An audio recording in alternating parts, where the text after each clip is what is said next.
Hello everyone, this is Will or TubeMix here, either will do. And like many of you, I was really surprised on February the 13th to the passing of Steve Wright.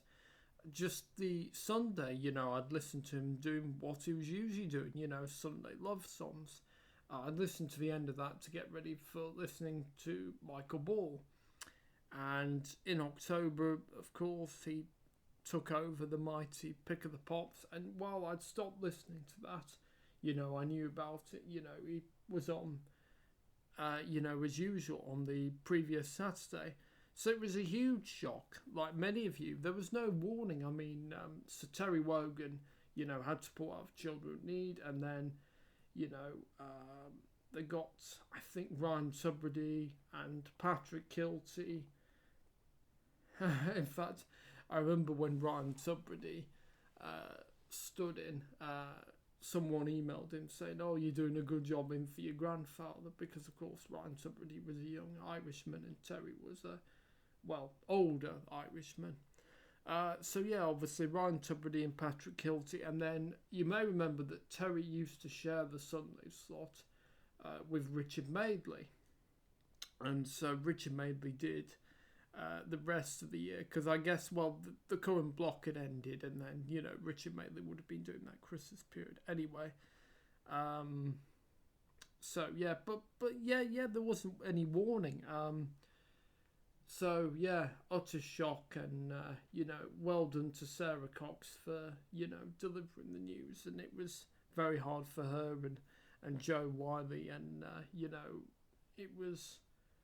very, very strange and, very unexpected, of course. And, I listened to The Big Show, Steve Wright in the Afternoon, for many years. I'd often listen to that, and Chris Evans, when he used to do Drive Time, so I used to listen to both, and then Steve into Simon Mayo. Now, when Simon Mayo left Drive Time, I stopped listening to The Big Show because, I tended to think of it as a package. Steve's show, and then Simon/Chris, with Drive Time. And also I felt that, I felt when they used to have Ask Elvis, I think it was, comedian Mitch Benn doing that, and Barry from Watford, the character, and the old woman, that was when the show was at its best. Serious Jockin', when that came in, I sort of got a bit fed up of it, so I stopped listening to the show. I came back over lockdown listening to it, as many of you probably had. And I was listening to Radio 2 a lot during lockdown because, music and DJs and sort of, lightness. So, and then, of course, I stopped listening to it again. And then I listened because, to see Steve off because,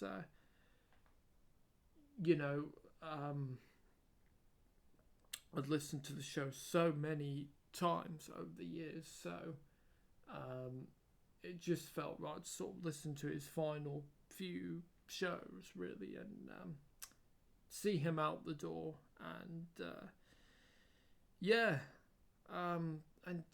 like I said, it was just a shock. I mean, so many people, grew up with Steve. And Steve was really a pioneer. He used to go to America and would actually would go there and listen to whatever the radio was there.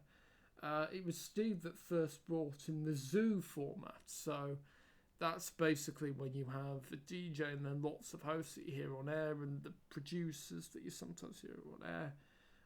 And Steve got that, and many other DJs such as Chris Moores and Chris Evans. I don't think we would have had them without Steve Wright. So Steve Wright was truly a pioneer. He came to Radio 2 in 1996 presenting two shows, Sunday Love Songs, and in the slots that was formerly copied accompanied by occupied. Sorry, the slot was occupied by. Well, it's now occupied by Romesh Ranganathan, formerly Claudia Winkleman / Graham Norton / Jonathan Ross. So Steve did that show for a couple of years.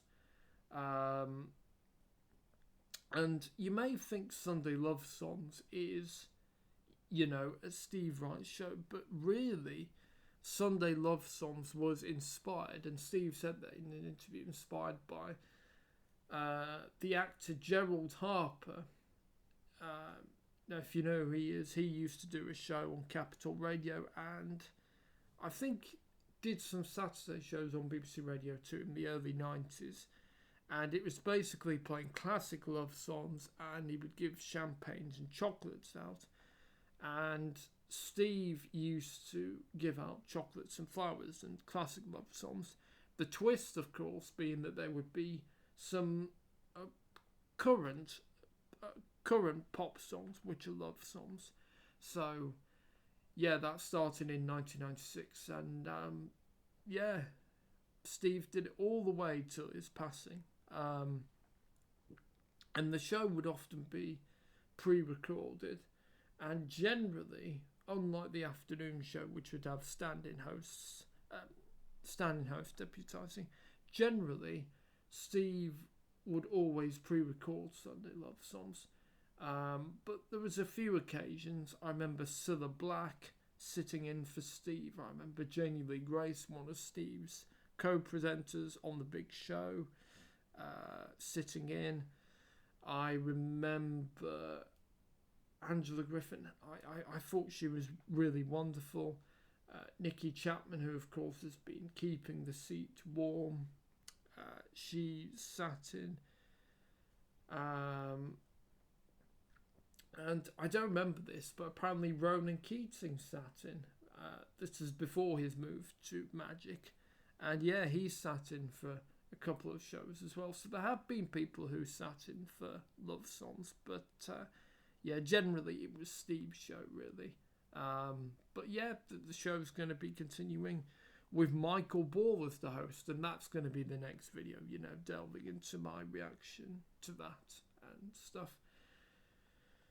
And yeah, 1999 was when he began The Big Show on Radio 2. And before that, of course, The Big Show was on Radio 1. And it was 1982 to 1984. 1994.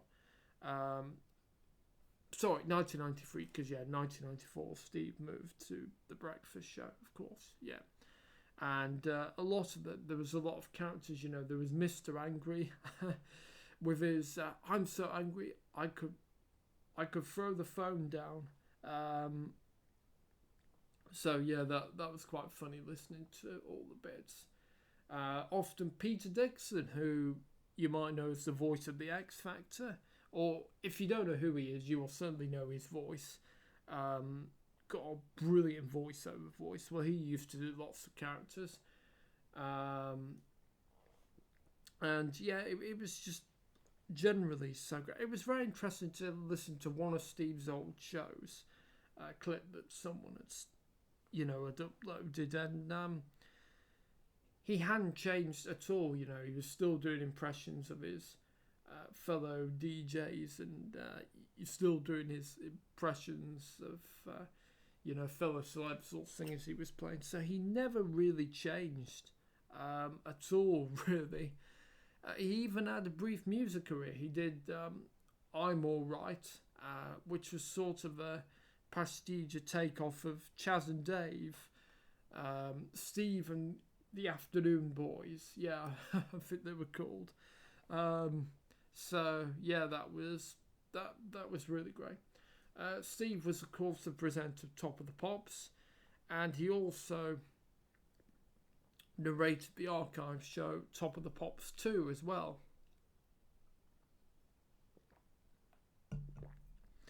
He also presented the short-lived Steve Wright's People Show, which was sort of a chat show, and he also presented a show called Home Troops, not the Radio 4 show, which was that John Peel hosted. No, this was a completely different show.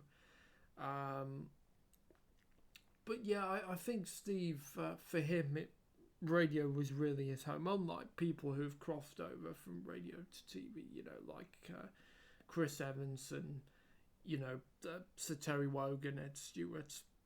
You know that. For Steve, radio was really naturally his home. And I think whatever your opinion of Steve is, and I'll admit he did annoy me at times because he would often cut songs short because he's got to have so many jingles. Because he had to have so many jingles. I think radio will miss Steve because of how much of a pioneer he was, how innovative he was, and I think I think he'll be I think he'll be in the history books really. Very, very important to UK radio, and I think lots of people will be remembering shows for years to come, I'm sure. So rest in peace, Steve. And in the next video I'm going to be going over my reaction to what's going to be happening with Sunday Love Songs and Pick of the Pops. So I'll see you for that one. If you want to, like, share, comment and subscribe to the TubeMix YouTube channel. And I'll see you next time. Bye-bye.